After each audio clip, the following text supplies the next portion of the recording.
Hello বন্ধুরা, সবাই কেমন আছেন? আশা করছি সবাই অনেক ভালো আছেন। আপনাদের মাঝে আবারও একটি নতুন রোমান্টিক প্রেমের গল্প নিয়ে আসলাম। তো চলুন গল্পটি শুরু করা যায়। শহরের এক কোণে পুরনো এক বইয়ের দোকানে লাগোয়া ছোট্ট একটা ক্যাফেতে প্রতিদিন সকালে আসতো অনন্যা। হাতে এক কাপ ধোয়া ওঠা কফি আর একটা মোটা উপন্যাস। আর তার ঠিক উল্টো দিকের বিল্ডিংয়ে 6 তলার জানালার ধারে বসে কাজ করতো আরিয়ান। তার দিন শুরু হতো অনন্যাকে দেখে।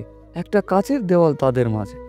দুজনের জগৎ সম্পূর্ণ আলাদা, তবুও প্রতি সকালে তারা এক অদৃশ্য সুতোয় বাধা পড়ত। আরিয়ান জানতো না অনন্যার নাম, অনন্যাও খেয়াল করতো না আরিয়ানকে। তাদের এই নিঃশব্দ মুগ্ধতা থেকেই এক না বলা ভালোবাসা গল্পের শুরু। নির্বাক মুগ্ধতা। আরিয়ান একজন ওয়েব ডিজাইনার। তার কাজটা এমন যে ঘন্টার পর ঘন্টা একভাবে কম্পিউটারের সামনে বসে থাকতে হয়। অফিসের জানালা দিয়ে বাইরের পৃথিবীটা তার কাছে একঘেয়ে লাগতো। কিন্তু একদিন হঠাৎই তার চোখ পড়ল পাশের ক্যাফেতে বসে থাকে এক মেয়ের দিকে। মেয়েটা রোজ আসে একই টেবিলে বসে, একইভাবে কফি খায় আর বই পড়ে। তার চুলগুলো ছিল খোলা, মাঝে মাঝে আলতো বাতাসে উঠত। আর সেই উড়ন্ত চুলের আড়ালেই তার মনোযোগ ভরা মুখটা আরিয়ানকে অবাক করত। আরিয়ান প্রতিদিন অপেক্ষায় থাকতো কখন অনন্যা আসবে, কখন তার দিনটা শুরু হবে। ওই মিষ্টি মুখটা দেখে সে কল্পনায় অনন্যার জন্য কত গল্প বুনত, কত প্রশ্ন করত। অন্যদিকে অনন্যা ছিল একজন কলেজ শিক্ষিকা। তার দিনের ক্লান্তি কাটানোর একমাত্র উপায় ছিল সকালের এই কফি আর প্রিয় উপন্যাসের পাতায় ডুব দেওয়া। সে নিজের খেয়ালে থাকতো, বাইরের পৃথিবীর দিকে তার বিশেষ নজর ছিল না। তাই আরিয়ানের নীরব উপস্থিতি তার চোখ এড়িয়ে যেত। সে জানতো না কাচের ওপারে বসে কেউ একজন তাকে নিয়ে স্বপ্ন দেখছে। অপ্রত্যাশিতম একদিন সকালে ক্যাফেতে হঠাৎ প্রচণ্ড ভিড়। অনন্যা তার পছন্দের টেবিলটা পেল না। অগত্যে সে জানালার কাছ থেকে কিছুটা দূরে অন্য একটা টেবিলে বসলো। আরিয়ান সেদিন অনন্যাকে দেখতে না পেয়ে অস্থির হয়ে উঠল। তার মনে হলো যেন দিনের একটা গুরুত্বপূর্ণ অংশ অনুপস্থিত। সে যে কাজে মনও বসাতে পারছিল না। বিকেলে আরিয়ান ঠিক করলো সে একবার ক্যাফেতে যাবে, যদি অনন্যা এখনো থাকে।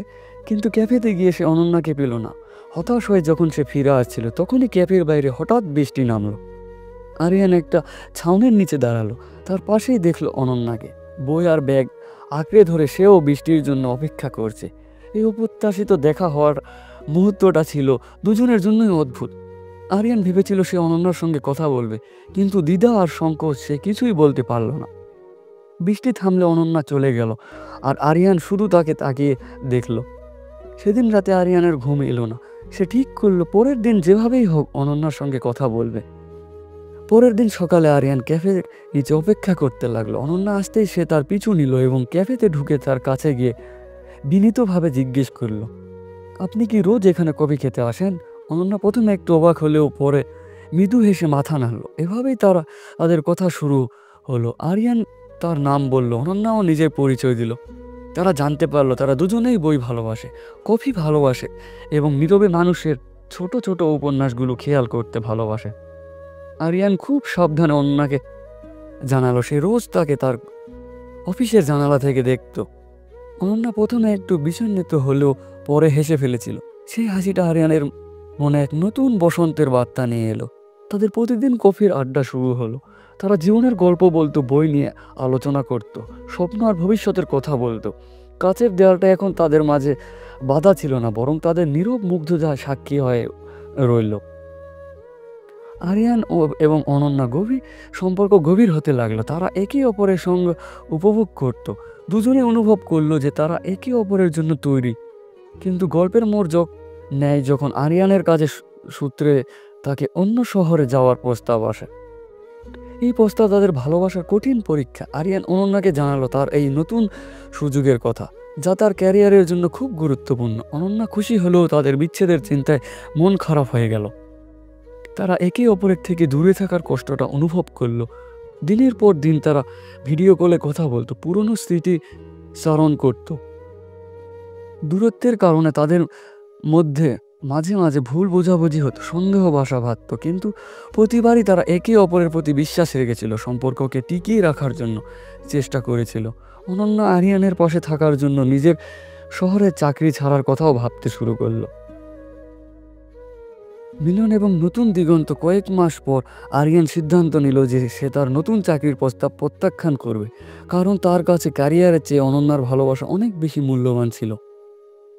সে অনন্যাকে সারপ্রাইজ দেওয়ার জন্য হঠাৎ করে ফিরে আসলো। অনন্যা আরিয়ানকে দেখে অবাক এবং ভীষণ খুশি হলো। তারা একে অপরকে জড়িয়ে ধরে যেন একদিন ধরে জমে থাকা সব দূরত্ব আর কষ্ট এক নিমেষেই মুছে গেল।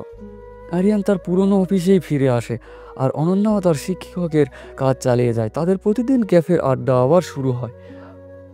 এবার আর কাচের ওপারে নয়, পাশাপাশি বসে তারা কফি খায় আর নিজেদের ভালোবাসার গল্পগুলো নতুন করে সাজায়।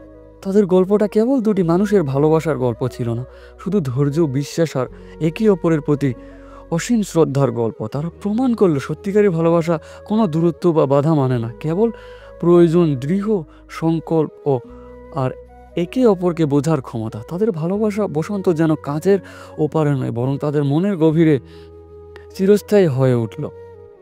ভালোবাসা কখনো নির্দিষ্ট সীমা সীমানায় আবদ্ধ থাকে না। কখনো কখনো নীরব চাহনি, অদেখা অনুভব থেকে ভালোবাসার সূত্রপাত হয়। আর জীবনের পথ পরিক্রমায় সেই ভালোবাসাকেই হয়ে ওঠে বেঁচে থাকার একমাত্র অবলম্বন। গল্পটি ভালো লাগলে অবশ্যই চ্যানেলটি সাবস্ক্রাইব করে দিবেন। আবার দেখা হবে কোনো নতুন এক গল্পে। ধন্যবাদ।